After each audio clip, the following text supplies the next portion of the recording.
सनातन को समझने की दृष्टि हमें कहां से प्राप्त होती है?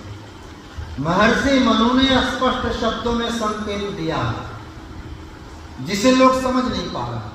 क्या है? पितृदेव मनुष्याणाम वेदश्चक्षुः सनातनम। पितृ, देव और मनुष्यों का सनातन चक्षु अगर कोई है तो केवल और केवल वेद है। जिस वेद के बारे में महर्षि दयानंद सरस्वती ने उद्घोष किया था, आओ लौट चले वेदों की ओर, क्योंकि ऋषि जानते थे वेद हमारा सनातन चक्षु है। तो वेद कैसे सनातन चक्षु है? वेद और ऋषि दयानंद ने जब समझा तब संसार में उद्घोष किया है, दुनिया के लोगों वेदों की ओर लौट। यह एक बात समझने की है, महर्षि दयानंद सरस्वती अपने गुरुवर दंडी ब्रजानंद की कुटिया में विद्या अध्ययन किए। अष्टाध्यायी महाभाष्य के उस समय बड़े मनीषी थे। कौन? दंडे स्वामी ब्रजानंद सरस्वती। ये कैसे ज्ञात होता है? उस समय व्याकरण का सबसे बड़ा सूर्य गुरुवर ब्रजानंद सरस्वती थे। जब स्वामी दयानंद सरस्वती गुरु की खोज में निकलते हैं और स्वामी पूर्णानंद के यहाँ हरिद्वार पहुंच जाते हैं, वहां कहते हैं गुरुवर हमें विद्या दीजिए। तब पूर्णानंद जी कहते हैं कि मेरी अब अवस्था पढ़ाने लायक नहीं रहा, मैं बोल नहीं सकता, मैं लिख नहीं सकता, मैं कोई कर्म नहीं कर सकता, मैं अस्थावर हो चुका हूं। अगर तुम्हें विद्या प्राप्त करना है तो जाओ, मथुरा में एक दंडी सन्यासी ब्रजानंद सरस्वती रहता है जो मेरा शिष्य है, वो व्याकरण का सूर्य है, जाओ तुमसे विद्या अर्जित करो। स्वामी पूर्णानंद की इस बात को हम हल्के में ना लें। स्वामी पूर्णानंद की इस बात से पता चलता है उस समय ब्रजानंद के जमाने में पूरे ब्रह्मांड में उनसे बड़ा अष्टाध्यायी महाभाष्य का विद्वान कोई नहीं। इतने बड़े मनीषी थे। और उस गुरु के सानिध्य में रहकर महर्षि दयानंद सरस्वती ने विद्या अर्जित की।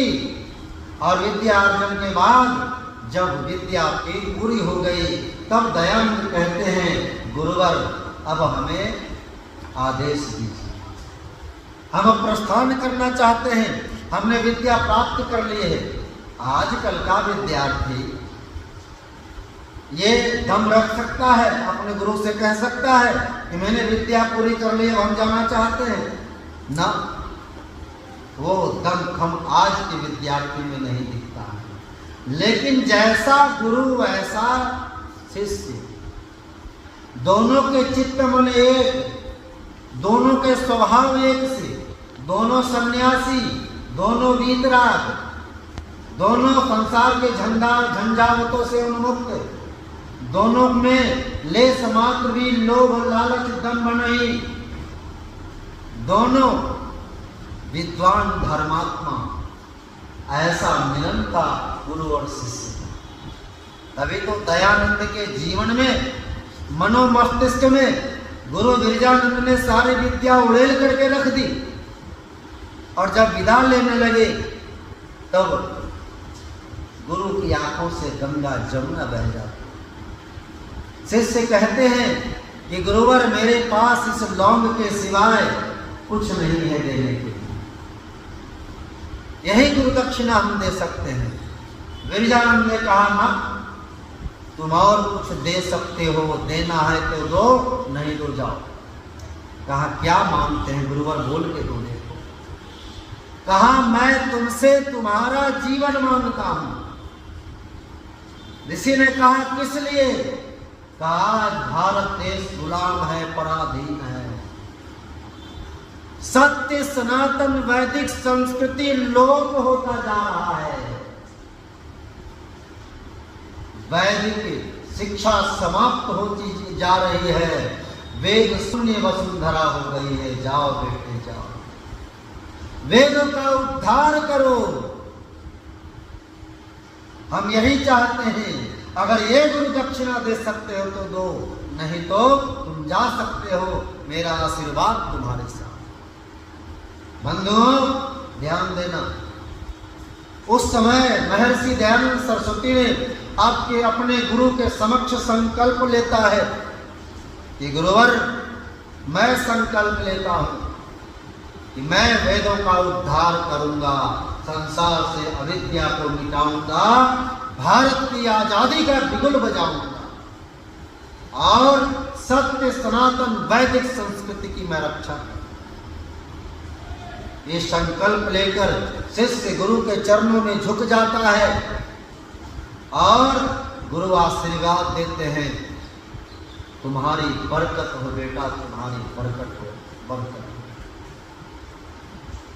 और आशीर्वाद लेकर गुरु महर्षि दयानंद सरस्वती वहां से चल देते हैं अपने कार्य क्षेत्र में अवतीर्ण होने के लिए। एक बहुत सुंदर प्रसंग है। जब स्वामी दयानंद हरिद्वार पहुंचते हैं और सत्य सनातन वैदिक धर्म की रक्षा के लिए पाखंड खंडनी पताका गाड़ते हैं और अपने उपदेश